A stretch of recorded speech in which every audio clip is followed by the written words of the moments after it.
Hey everyone, so there is a new video announcing Playtest 6, which apparently is coming out tomorrow.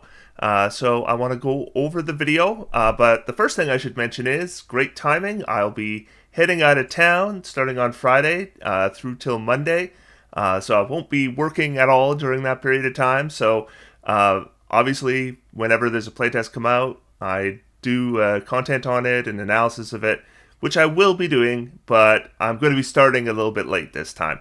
But let's see what they have to say about the playtest. Hello everyone, today we're talking about Unearthed Arcana, the Playtest 6 for the Player's Handbook. What you're watching right now is the overview video. Tomorrow we will release all of the videos going into all the classes and some more specifics as to what is in the Unearthed Arcana. This is the biggest one so far, right? Right. The previous Unearthed Arcana was the biggest Unearthed Arcana ever. This Unearthed Arcana now takes that crown and is now the new biggest Unearthed Arcana we have ever done. So it's going to take me a while to go over it anyways. Not a surprise, they said we were going to expect bigger Unearthed Arcanas. And I do believe they've already told us that we're going to expect all the expert classes in this one, now revised. They definitely hinted that the monk would be in this one. We shall see what else is going to be in this that is going to make it so big.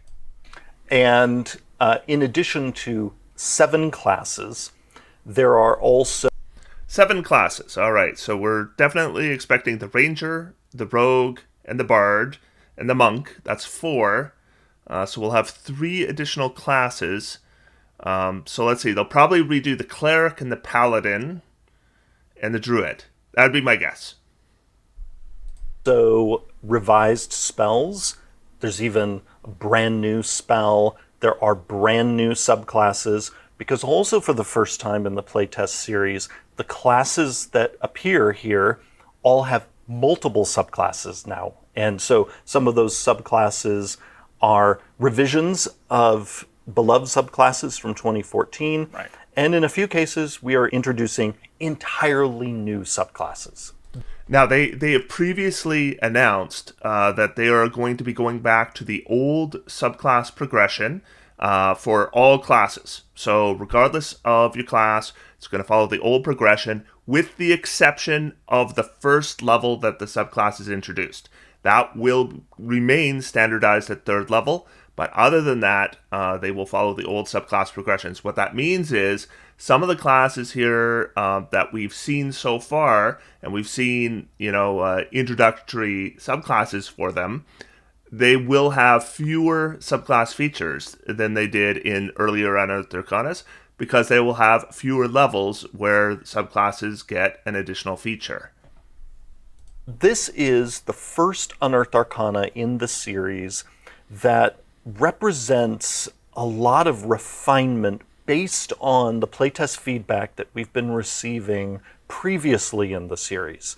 You and I talked in a previous video about this UA really representing the start of a new chapter in this series, because now we're really focusing on refining those things that are going to end up in the 2024 version of the Player's Handbook. And yeah, so in his very last video, Jeremy Crawford said that we were entering the end of the first phase of Unearthed Arcana, which was the experimental phase, where they were kind of testing out the audience to determine our appetite for change and what we thought of some big new ideas, and that moving from this period, it would largely be, and now I don't want to discount that they might not have any new ideas going forward, but it's largely going to be about now scaling back, refining the stuff that they're going to keep, and getting rid of the stuff that maybe wasn't so popular. And you're going to see here the return of some features from 2014 that might have been absent in earlier versions of this playtest material. They're going to see brand new features inspired by the playtest feedback we've received. So we will receive some new features. That's great to hear. To ingest here. Weapon Mastery is now in this Unearthed Arcana. We introduced that in the previous one. It was a huge hit. We now have the scores from the most recent playtest survey. That's not a surprise. Weapon mastery is maybe the biggest idea they've had so far, and everyone I talk to says one of two things. Either they like the idea of it, but not the implementation, or they like the idea, and for the most part, they also like the implementation. So beyond some revision, there was no question in my mind that they were going to at least keep the idea of weapon mastery.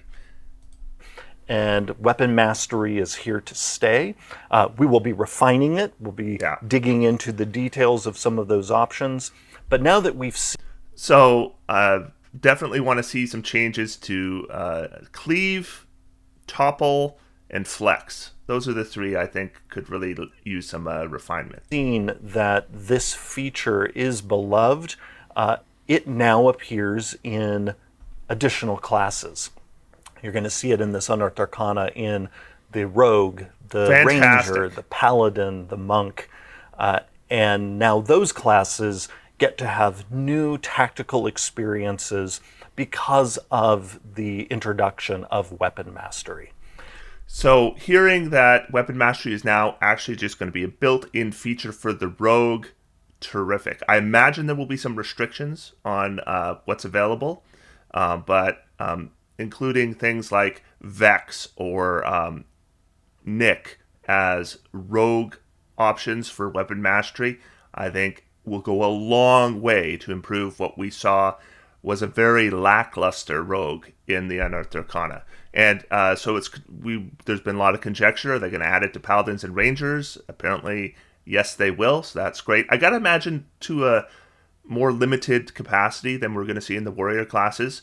Like maybe you only get one weapon mastery or something like that. And there might be limits as to what weapons you can pick. But having it included in those classes is great. I just released a video talking about my experience using weapon mastery in the playtest. It was a blast. And I just played yesterday again. And this time I played with the push weapon mastery. Wow, that was a blast. So I'm really glad to hear it's sticking around, and I'm glad they're expanding it, so it won't just be the warrior classes that get it now.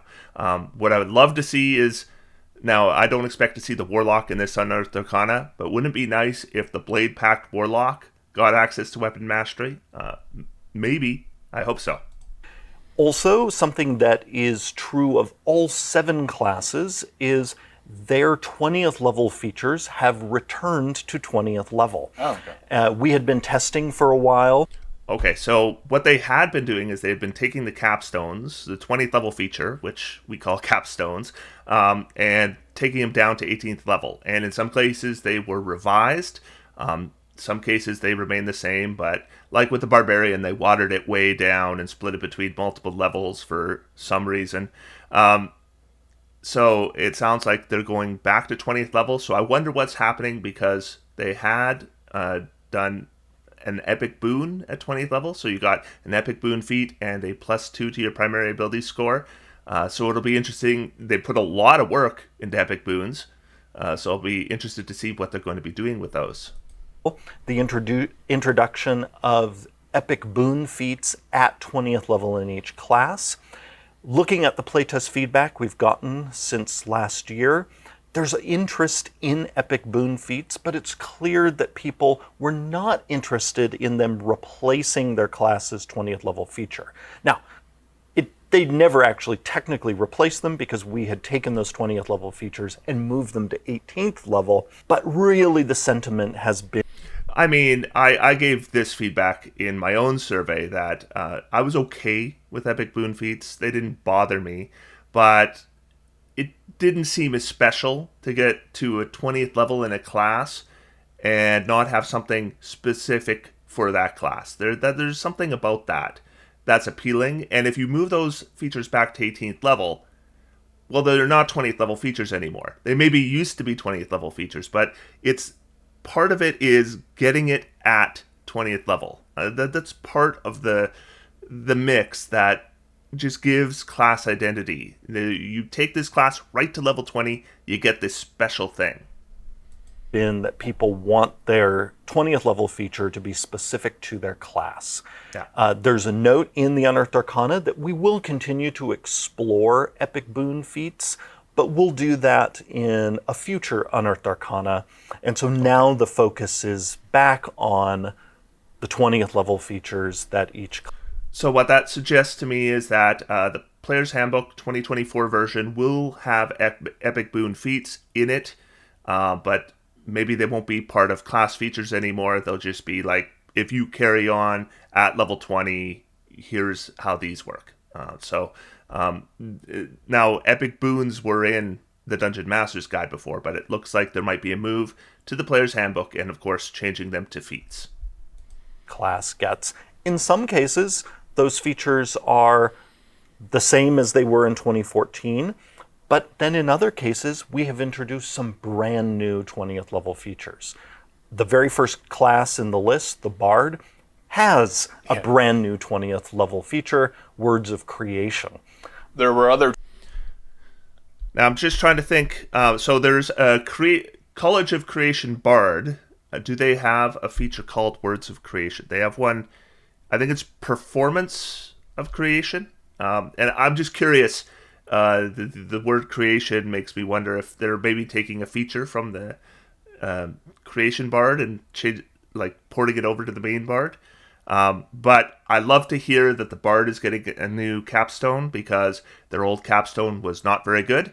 In fact, there are a number of classes whose capstones weren't very good. What if we're going to go back to 20th level, like individual class capstones? I'm all for it, but I would love to see for them to all be pretty relevant, because what we have in the 2014 Player's Handbook is some classes really benefit when they get to 20th level. Like, look at Paladins, look at Barbarians, and then other classes don't get very much at all when they get to 20th level. So I'm hoping to see more of an evening of that, so that no matter what class you go, if you go 20 levels without multiclassing, there should be some kind of reward at the end that gives you a feature that is maybe better than any other feature you've gotten up to then. Changes as well. You've moved some things back to the subclass choice. Starts earlier. Yes, as you and I chatted about in one of our previous videos, we have shifted the subclass progressions for all of the classes to match their 2014 progressions. It was a fun experiment to see how it would work if every class proceeded through their subclass levels at the same time. But that exploration was causing some ripple effects that were then causing other problems in certain classes. And so now that we're in the refinement phase of this playtest process, we've returned to the tried and true subclass progressions from 2014. The one exception being that we are continuing to move forward in the playtest with all classes getting their first subclass level at 3rd level. All right, so basically what he's saying is that if we're talking about backwards compatibility, and they're all in apparently on backwards compatibility, it wouldn't have mattered to me, but they are committed to being backwards compatible. What would happen is you would have subclasses that exist now that wouldn't have enough features. So, you're moving this subclass from the Bard across to the new Bard, and this subclass doesn't have a feature at 10th level. So what do you do? What are you supposed to do there? I guess you get nothing. And there may have been other mechanical interactions that were a little bit iffy. But what they can do now is they can just say, hey, if you're going to use a previous subclass, you absolutely can. It'll be super easy. The only change you need to make is if that subclass was previously gained at level 1 or level 2, it's now gained at level 3, and you're done, right? And then that should solve all those issues. I think if the standardized subclass progression had been popular enough, they would have kept it regardless. But they're getting survey results, and obviously the response was lukewarm. I like the new standardized subclass progressions personally, but it's not the end of the world going back the other way. Has actually been working well in the playtest, whereas the later level changes were not delivering the goods, basically. They were not increasing fun enough to justify some of the ripple effects in the classes. And so we have found that by returning to the 2014 level progression, we've not only been able to ensure cleaner compatibility with subclasses that are already in print, but it's also opened up space for us to do some exciting new design. We'll talk a bit about that when we get to the Rogue, for instance. Returning to the 2014 subclass level progression opened up space in the Rogue's class table for us to create a brand new feature for the whole class called Cunning Strike. Cunning Strike, the wording suggests it's an offensive feature. Great. The Rogue needs more in that regard. So, crossing my fingers, but that sounds promising. So we'll see. We'll talk more about that when we get to the Rogue. This might be like something apart from all this, but I feel like there's like more of a planar energy theme coming from all the subclasses a little bit. Like the way the Shadow specifically references the Shadowfell. Obviously the Gloomstalker always did as well, but like I just get more of a planar energy feel from some of the subclasses, or like more on theme. So something that we're able to do as we revisit subclasses, as we knit together a revised version of the Player's Handbook, is inject a bit more of the game's broader setting into some of the flavor text. And that broader setting, of course, is the multiverse. And so, yeah, there intentionally are more nods to the game's macro setting than ever before. And that's why you will now see a mention of the Shadowfell where maybe you didn't before. Right. Or you'll see a reference to the Feywild or the Nine Hells that wasn't in the previous version. What was most exciting for this group of playtest, for Playtest 6? We love taking feedback that people give us, analyzing it, then comparing it to our own playtest experience and refining the design based on that. And this Unearthed Arcana is all about that process. UA6, top to bottom, was about us as we move into this refinement phase of the playtest, really digging into what brings people joy, what's working well in our internal playtests and in our development and our balance passes, marrying all those things together to create versions of things that we hope will delight people for years to come. And of course, we're going to keep iterating over the next few months as this playtest continues. But it was really exciting to feel like in this playtest, a lot of things really snapping into place. And you can see now the 2024 books starting to come into focus. Okay, so it looks like he's wrapping up. So we're going to get 7 classes. I heard Monk, that's confirmed. I heard Rogue. I heard Ranger. I heard Bard. So there's 4 that are absolutely confirmed. I gotta think the Paladin as well, because he did talk about how they were getting mastery. So yeah, so that's 5 for sure. And my guesses would be that Druid and Cleric would be the other 2, just because they have more time for those than they do for the Mage or Warrior classes that we saw in the last playtest. So that's likely what we'll see. It sounds like we'll see 2 subclasses for each of them. So that means that we'll see the subclasses we saw previously with some refinements, as well as a new subclass for each of them. And it sounds like in some cases, they will be 2014 Player's Handbook subclasses. In other cases, they'll be new subclasses. So I'll be interested to see those.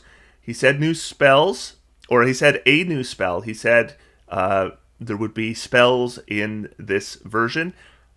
He was very vague about, or didn't specify, I should say, how many spells.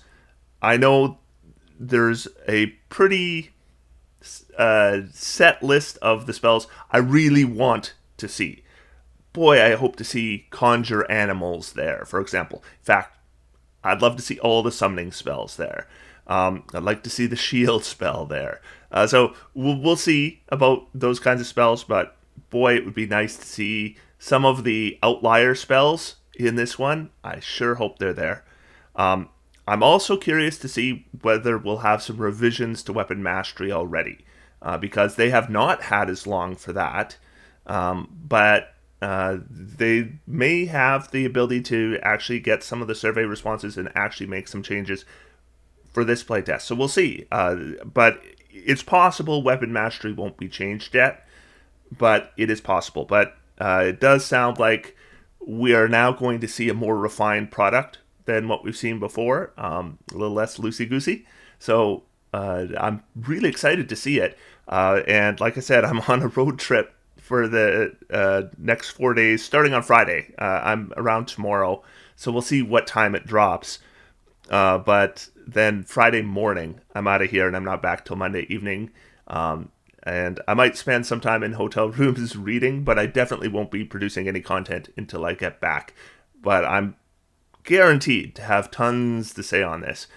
So I hope you will join me for that. And they're probably going to be releasing some class-specific videos and such over the next 24 hours. If I have time, I might do reactions to them. We'll see. But let's just let them wrap up. Here in the playtest process. Nope, he had nothing else to say. So that's all I have to say on this one, and I will talk to you all soon.